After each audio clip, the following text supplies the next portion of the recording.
For 7 years, my relationship with Victoria Young had felt unshakable. Everyone thought we were a mismatch, but she stood by me, firm in her conviction. And yet, she would never agree to marry me. It all unraveled the day I discovered she had mistakenly used my credit card to buy wedding supplies. She claimed they were for her cousin, but then I stumbled upon a set of wedding photos online featuring her with another man. Only then did I understand. The reason she wouldn't marry me was that she was waiting for someone else. On my way home from work, a credit card transaction alert popped up on my phone. I didn't think much of it. The Black Friday sales were in full swing, and my girlfriend Victoria had been using that card for a lot of her shopping. I was about to swipe the notification away, as usual, but I accidentally tapped on it. On the payment confirmation screen, 4 words stood out: Wedding Planning Services. A strange feeling crept over me as I stared at the screen. Before I could make sense of it, Victoria called. The moment I answered, her sweet voice flowed through the phone. Hearing her, the exhaustion from a long day at work instantly vanished. Victoria and I had been together for 7 years. Just 3 months ago, a job transfer had forced us into a long-distance relationship. As soon as the call connected, Victoria brought up the payment. Lily was piggybacking on an order on my phone earlier and accidentally used your card at checkout, she explained. I'll make sure she treats you to a nice dinner to apologize when you're back. Victoria's cheerful explanation and lighthearted tone felt a little too deliberate, suppressing the odd feeling in my gut. I asked casually, "Why is she suddenly buying wedding supplies?" Victoria answered without missing a beat. "To get married, of course." Married? If I remembered correctly, Victoria's cousin, Lily Young, had just turned 20 this year. Before my transfer, I hadn't even heard she had a boyfriend. How could she be getting married after only 3 months? The question flickered in my mind for a moment before being replaced by a pang of envy. Victoria and I had been together for 7 long years, and we still weren't married. I had brought it up in our 3rd year together, but Victoria had shut it down flatly, saying she wasn't done enjoying our life as a couple. After that, whenever the topic of marriage came up, she would skillfully change the subject. I had always assumed she just wasn't ready to be tied down by marriage, but I couldn't help but envy those who found love and sealed it with a wedding. Lost in thought, I voiced my feelings aloud. "Vicky, when my transfer is over, let's get married too. I only had to stay in Anson City for a year before I could return to my old position." 3 months had already passed, leaving only 9 to go. A sense of anticipation bloomed in my chest, but Victoria remained silent on the other end of the line. Her silence was like a bucket of ice water dumped over my head, snapping me back to reality. Before I could say anything else, she finally spoke. "Let's talk about it after you're transferred back." It wasn't a direct refusal, but I could hear the dismissiveness in her voice. She still didn't want to marry me. I took a deep breath to compose myself and changed the subject. "When is your cousin's wedding? I can come back that day to be with you." The moment the words left my mouth, Victoria's rejection was swift and sharp. "No, don't," perhaps sensing her own intensity. She paused, her tone softening before she continued. "I mean, you don't need to take time off just for that. My cousin and I have it all planned out. I'm going to tag along on her honeymoon to do some sketching. Even if you came back, we wouldn't have much time together. It would be better if you just came back during a holiday. That's all. I have to go now." Without giving me a chance to respond, Victoria hastily hung up the phone. Chapter 2. Staring at the disconnected call, I stood by the side of the road, lost in silence. In the 3 months since my job transfer had separated us, Victoria had grown increasingly distant. When I called, she would often end the conversation abruptly, texting me much later with the excuse that she was busy. I kept telling myself not to overthink it, but a growing unease settled in my heart. I couldn't understand what had happened. We had been in love for 7 years. How could things change so drastically in less than 3 months? I walked back to my company dorm in a daze. Before bed, I was mindlessly scrolling through my social media feed when a blog titled "A Lamb's Secret Diary" caught my eye. My thumb froze. After a 10-year crush, my dream is finally coming true. The post was accompanied by a 9-image photo collage of wedding pictures. The couple in the photos was stunning and looked perfect together, but the sight made my breath catch in my throat. My eyes stung, blurring my vision. Because one of the people in the photos was my girlfriend, Victoria Young, who I had just spoken to that afternoon. The other person wasn't a complete stranger either. Once, while cleaning, I had found a photo album tucked away at the bottom of a small box where Victoria kept her valuables. The album was filled exclusively with pictures of this man. When she found me with it, she had reacted with uncharacteristic anger, warning me never to go through her things again. The next day, she was back to her usual self and even bought me a gift to apologize. I never even got the chance to ask her who the man in the photos was. Now that nearly forgotten memory resurfaced, hitting me like a boomerang. With trembling fingers, I clicked on her profile and began scrolling through her posts. My eyes landed on a post from exactly 3 months ago. 3 months ago, the same time I was transferred for work, and the same time the man from the photo album, Ethan Miller, had returned to the country. During the 3 months I was away, Victoria had used this account to document every little moment they spent together. No wonder she never had time for me. A bitter smile touched my lips. Refusing to give up, I kept scrolling. Before the 3-month mark, the posts were much less frequent, but the few that existed were enough to shatter me. He proposed to me again, but I still can't let you go. His build and style are so much like yours. It's like you're still by my side. The he she was referring to had to be me. As I read post after post, my eyes burned and an unbearable bitterness filled my heart. It didn't take long for me to find a post from 7 years ago. Maybe it's time I forgot about you. If it's not you, what difference does it make who I'm with? My gaze fell on the date of the post. It was from the day before Victoria had agreed to be my girlfriend. A wave of grief and rage washed over me, leaving me breathless. No wonder she had refused to marry me all these years. It turned out there was someone else she had been unable to forget for a decade. My 7 years of devotion couldn't compete with the man who lived in her heart. I didn't sleep at all that night. By the next morning, a strange calm had settled over me. I wanted to call and confront Victoria, but I didn't know what to say. On the 3rd day, I saw she had posted again. This time, it was a picture of a nearly finished wedding suite. Every detail showed just how much love and care she had poured into decorating it. I took a deep breath and dialed her number. She picked up quickly. The background was noisy. I cut straight to the point, my nerves stretched taut. "Vicky, is there anything you want to tell me?" Chapter 3. Victoria didn't notice the coldness in my voice. When she heard my question, she seemed to think about it seriously.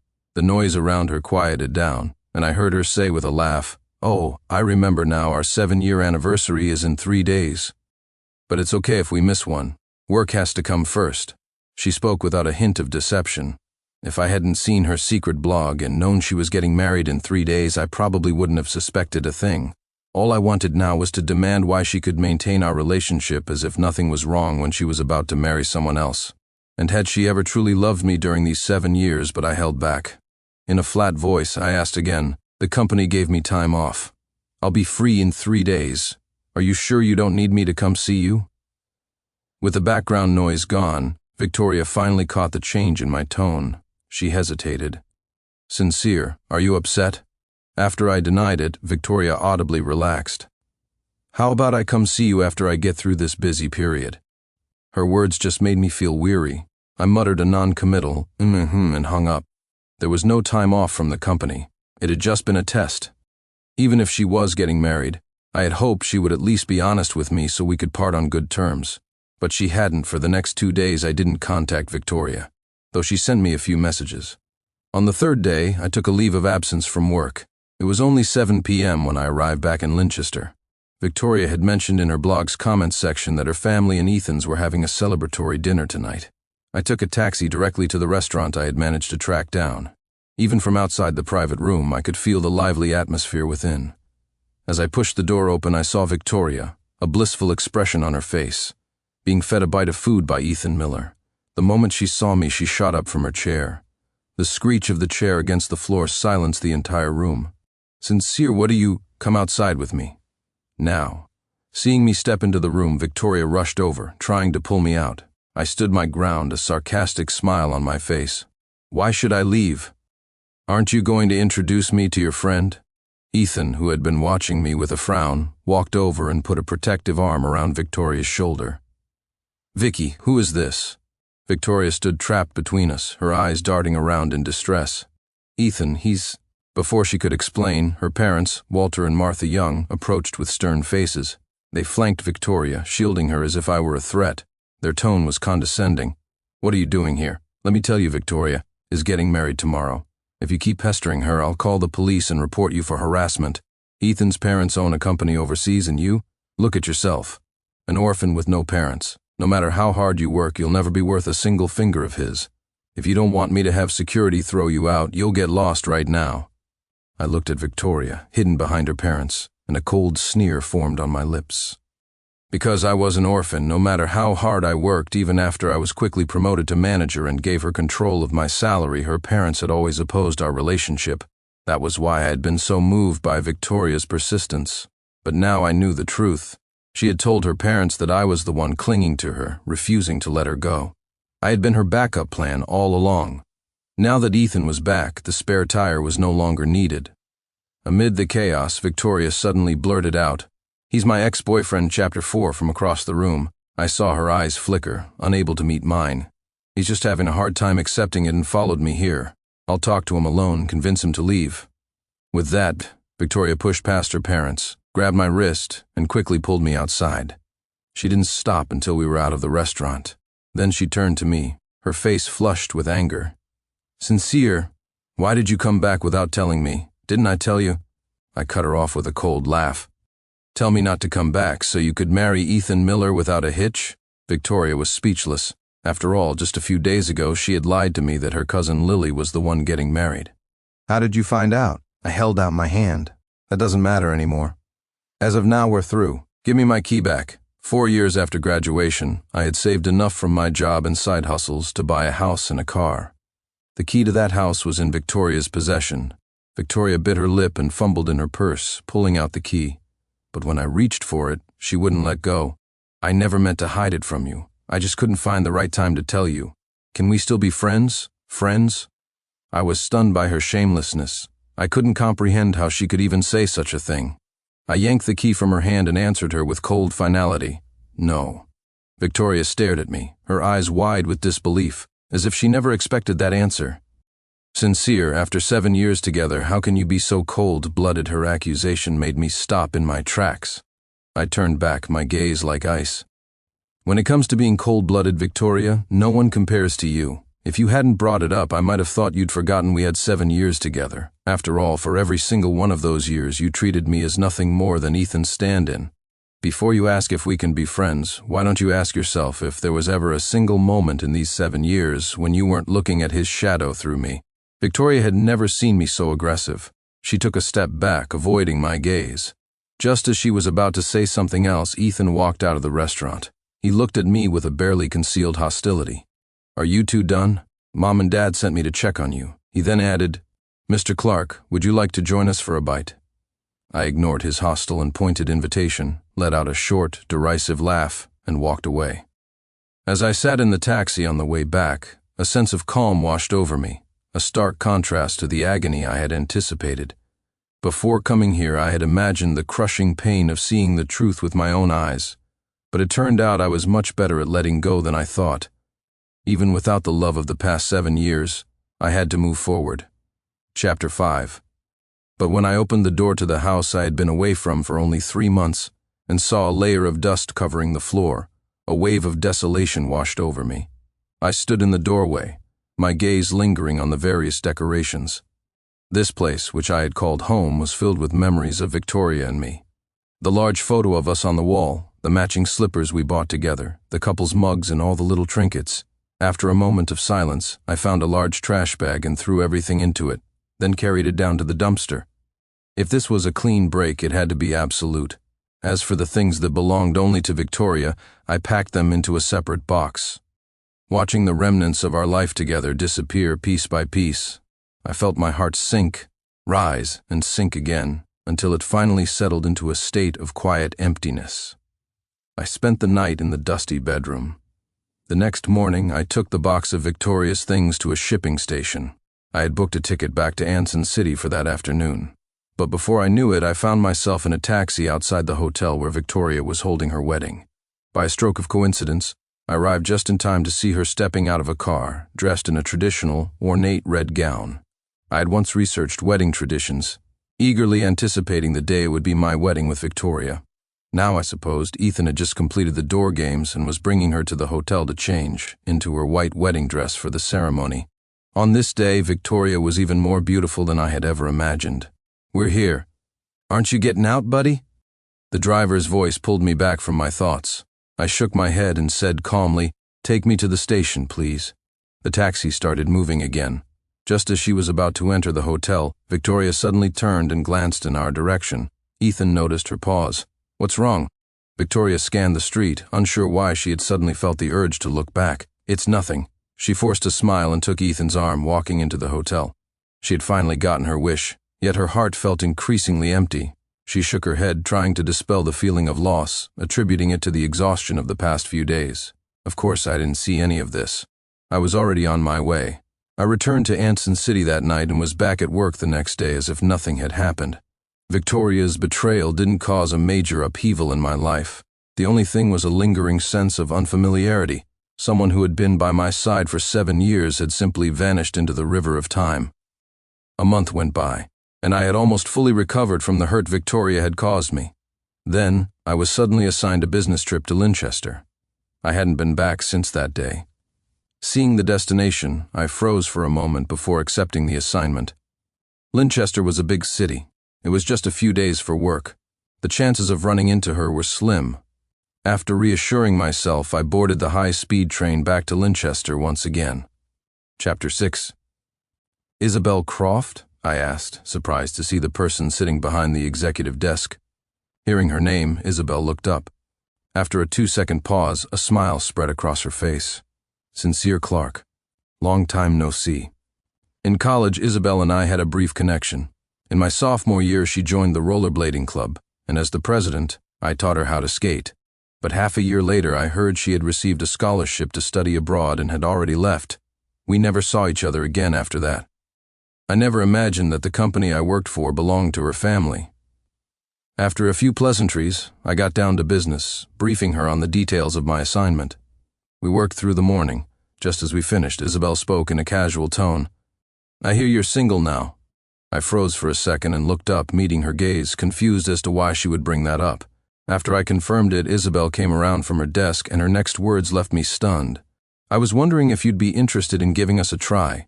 My body tensed. I looked at her, needing to ask the question on my mind. Why the sudden proposal? And how did you know I was single? Isabel and I were from 2 completely different worlds. Hearing those words from her felt incredibly strange. She smiled and sat down across from me, her demeanor perfectly candid. "I heard from some friends that you were dating a girl named Victoria Young. About a month ago, I received an invitation from Ethan Miller. His bride was Victoria Young. As for why I'm asking you, it's because, after careful consideration, I think you're the most suitable candidate." "Ethan worked here too?"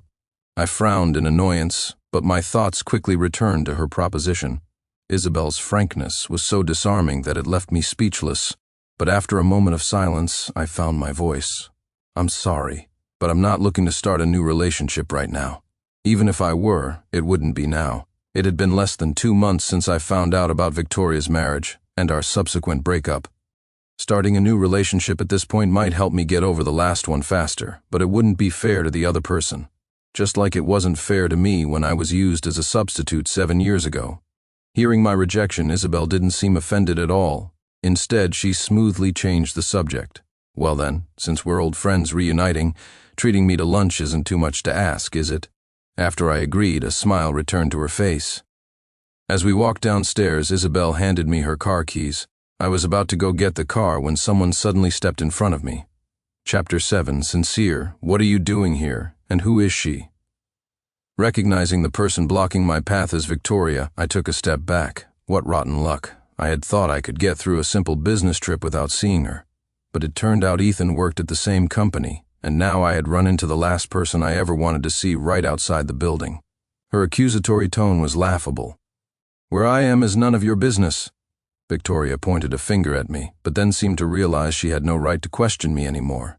She was left speechless, her chest tight with frustration. I walked around her, but she reached out and grabbed Isabel's arm. "What's your relationship with him?" I couldn't understand Victoria's behavior. She was the one who betrayed our relationship. She was the one who married another man behind my back. Now she was acting like a wife who had caught her husband cheating, shouting and demanding answers. I turned and gripped her wrist. She yelped in pain and instinctively let go of Isabel, looking at me with disbelief. Sincere, you'd hurt me for her? I thought you were so devoted. It's only been a month and you've already moved on.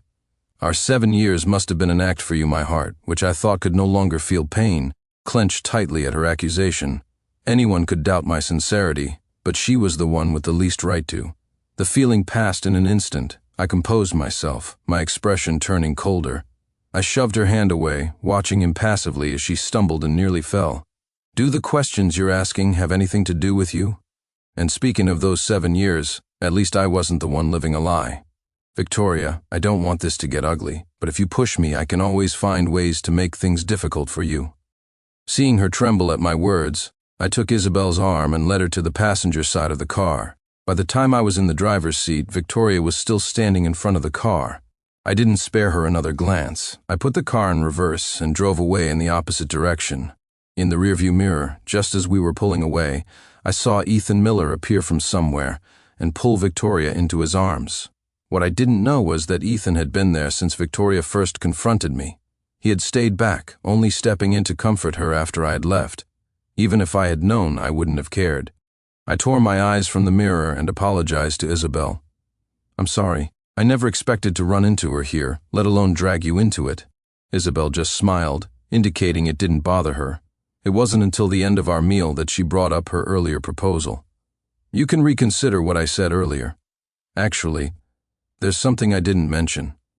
I'm an only child, so if we were to get married, our first child would have to take my last name. I found out you're on your own, which is why I said you were the most suitable candidate. Besides, I trust your character. If you're open to it, I think we could start by getting to know each other. As for whether it will work out, time will tell, won't it? Looking at Isabel's sincere expression, before I even realized what I was doing, I heard the clink of our glasses as she raised hers to mine. Well then, I look forward to getting to know you. Boyfriend. Chapter 8. Somehow I had become Isabel Croft's boyfriend. Even a week later, as I finished my business trip and headed back to Anson City, I still felt a little dazed. I couldn't figure out what possessed me to agree to her proposal during that lunch. But what was done was done. There was no turning back, so I decided to just go with the flow. A month passed.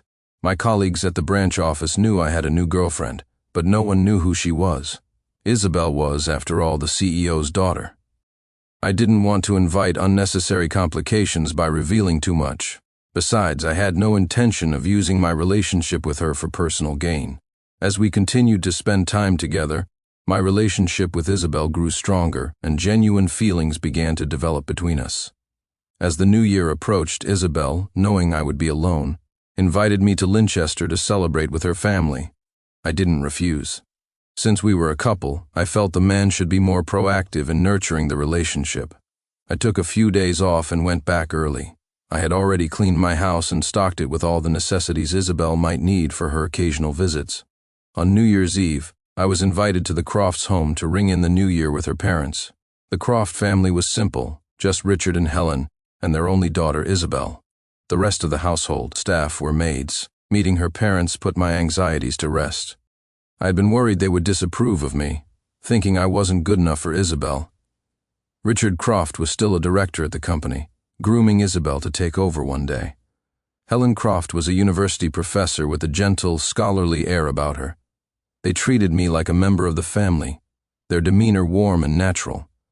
After a few drinks with Richard, he opened up and started chatting about some local gossip. Some people have money, but no idea how to invest it. They get fooled by a few sweet words and throw it all away, yet they're the last to see it. If they keep this up, they're in for a world of hurt. The name he mentioned caught my attention. I asked, "Mr. Croft, is the person you're talking about named Walter Young?" When he confirmed it, I inwardly sighed. It seemed my fate with Victoria was truly a tangled mess. The Youngs also had only one child, Victoria. 6 months ago, their property had been demolished, and they had received a compensation of over $10 million. Victoria had never told me about this. A sense of tragedy washed over me. I had laid my heart bare for Victoria, yet she never shared anything significant with me. Even after 7 years together, during which I never used a penny of her money, she was still guarded, afraid I would covet her family's fortune. After receiving the compensation, the Youngs bought a villa right next to the Crofts. And the Walter Young that Richard was talking about was Victoria's father. As for the person who had swindled them, it was Ethan Miller. After Victoria and Ethan got married, Ethan claimed his parents' overseas company was having cash flow problems. Behind her parents' backs, Victoria gave him most of the compensation money. When her parents found out, not only did they not reprimand her, but they also believed Ethan's story and gave him another $2 million for his business. All because Ethan had promised them a 30% stake in the company. I asked a friend overseas, Richard continued. The company the Millers invested in has problems that money can't solve. The Young's money is just going to disappear without a trace. I calmly changed the subject, no longer wanting to discuss anything related to Victoria. It was past midnight when I finally decided to leave. Isabel walked me out, and we stood side by side outside the villa. The cold wind sobered me up instantly. I took Isabel's hand and tucked it into my pocket to keep it warm. Watching the fireworks explode in the night sky, I felt a profound sense of happiness. But this peaceful moment was shattered by an angry complaint. Chapter 9. I just asked you to build a snowman with me and you won't even do that, Ethan. What is wrong with you? I instinctively turned toward the source of the voice. I saw Victoria tugging at Ethan's sleeve, her expression on the verge of eruption. Are you a child? It's freezing out here. Who builds a snowman in this weather? Besides, I have to call my parents. Can you give me some personal space? Seeing this, I was so surprised that I forgot to move. Victoria had a crush on Ethan for 10 years. She had found me, a look-alike, to be his substitute, and even married him behind my back. I had thought that, at the very least, she would be happy after marrying him. But it seemed that wasn't the case. The warm, soft feeling in my hand brought me back to my senses. I turned to Isabel and smiled. Let's go, I said softly. Isabel gently squeezed my hand and nodded with a smile. Just as we walked past, Victoria looked up towards the villa's entrance, catching only the sight of Isabel and me walking away hand in hand. She stopped pulling at Ethan, her expression frozen as she stared after us.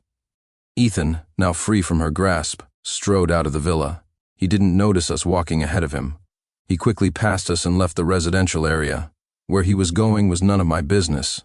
After the new year, I returned to Anson City. Isabel's work was in Linchester, so she didn't come with me. With her parents' approval, our relationship progressed even further. The next time I heard news about Victoria was in April. After a full year, my transfer ended. I was reassigned back to the head office in Linchester and even received a promotion. The day after I returned, I went to visit Isabel's parents and noticed that the villa next door, where the Youngs lived, was being emptied out. Later, while chatting with Richard and Helen, I learned what had happened. The Youngs had not only poured most of their compensation money into Ethan's company, but had also convinced their relatives and friends, who had also received compensation, to invest as well. But from last year to this April, they hadn't seen a single dollar in return. All the money they had invested had vanished. Now their relatives were hounding them for the money, forcing them to sell the villa they had barely lived in. Hearing this, I felt no strong emotions. Not long after, I heard from a mutual friend that Victoria and Ethan's relationship had completely imploded. Their days were filled with constant fighting, becoming the source of much local gossip. When their relatives started demanding their money back, Victoria had no choice but to put pressure on Ethan. What no one knew was that Ethan's sole purpose in returning from abroad was to get his hands on the Young family's compensation money. With the money secured, he no longer had any reason to pretend with Victoria. Victoria couldn't accept this reality. After a few days in a daze, she started following Ethan everywhere. Somehow, she found out that he was already married overseas. On the day Ethan secretly bought a plane ticket to flee the country, Victoria, along with the police, cornered him at the airport. Victoria reported him for bigamy and marriage fraud, and she had the evidence to prove it. Ethan was taken into custody for investigation and was sentenced shortly after. For the crimes of bigamy and fraud, with a large sum of money involved, Ethan Miller was sentenced to 5 years in prison. On the day of the verdict, I heard that Victoria stood outside the courthouse for a long time. When I heard the news, I felt a flicker of emotion, a sigh for the whole affair, but nothing more. I never thought that Victoria, who I assumed I would never have contact with again, would turn around and ask me to get back together shortly after Ethan was imprisoned. Chapter 10. Seeing Victoria suddenly rush over and throw her arms around me, I froze for a second before quickly pushing her away. I took 2 steps back to create distance, my expression impatient. Have some self-respect. Victoria seemed not to hear the coldness in my voice and stepped closer again. Sincere, Ethan tricked me. I see him for who he really is now. Let's get back together. You wanted to get married, right? If we get back together, we can get married, okay? Her words made my frown deepen. Did she really believe that no matter what she did, people would forgive her unconditionally?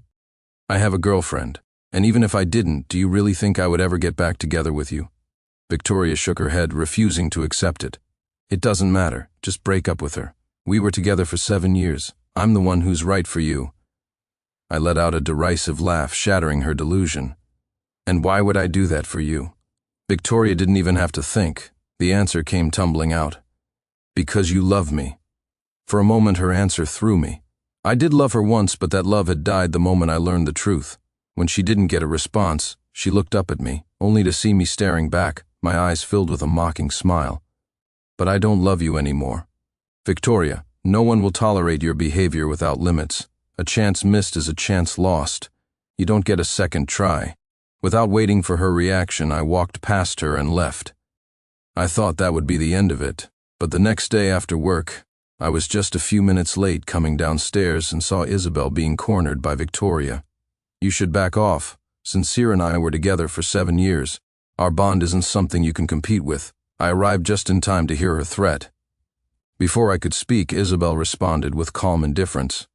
You don't seem to understand. No matter how deep a connection is, it will wither if one person only takes and never gives. Your so-called 7 years are worthless to me. They're not a threat. And unlike you, I don't build my life around a man. Even if a relationship fails, I wouldn't end up like this. Perhaps stung by Isabel's undisguised scorn, Victoria suddenly raised her hand to slap her. I didn't give her the chance. I caught her wrist before her hand could land and shoved her away forcefully. I looked down at Victoria, who had fallen to the ground, my eyes filled with nothing but disgust. Victoria, do you have any idea how disgusting you look right now? I took Isabel's hand. From the ground, Victoria cried out, Sincere, after 7 years, how can you be so cruel? When it came to cruelty, no one could match her. I sneered inwardly but didn't bother to reply. I simply led Isabel away. There was no point in arguing with someone trapped in their own delusion. Isabel wasn't upset by the incident. She had a calm and confident nature and didn't let such trivial matters bother her. But I felt I owed her an apology. After talking it over, we decided to get engaged in a month and married the following year. After the news of our engagement spread, Victoria came looking for me 2 more times. When she realized all she would get was my cold indifference, she finally stopped. I didn't see or hear from her for a long time after that. It wasn't until the 2nd year of my marriage to Isabel that I heard she and her parents had moved away from Linchester for good. By then, Isabel and I had our first child, and our life together was happy and fulfilling.